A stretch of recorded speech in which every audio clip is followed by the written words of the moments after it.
Today we're going to look at recurring decimals. So what does the word recurring mean? Recurring decimals, unlike our terminating decimals, do not have an endpoint.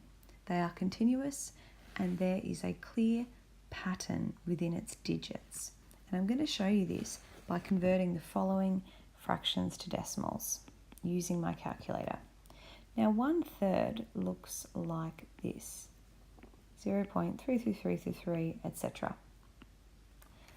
1/6 looks like 0.1, an infinite amount of sixes followed by a 7.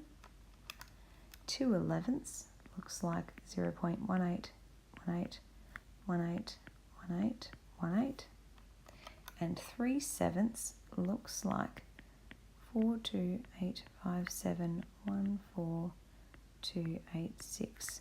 Now all of these decimals have clear recurring patterns, but I'm going to show you now how to correctly notate it.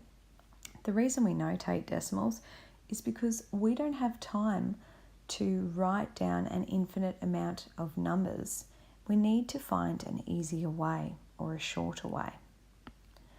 So how we write that, 0.3 recurring, looks like this. We put a dot on top of the number that recurs.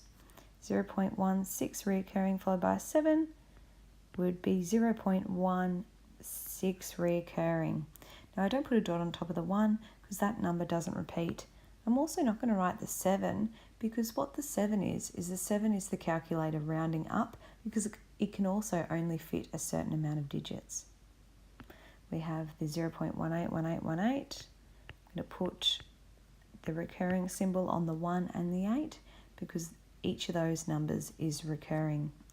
Our last decimal, there is actually a pattern there, 428571, and then it continues.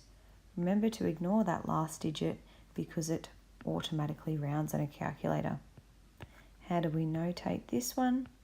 We write down the part of the pattern that is repeating itself and we put the recurring symbol at the beginning and the end of that pattern. And that is recurring decimals.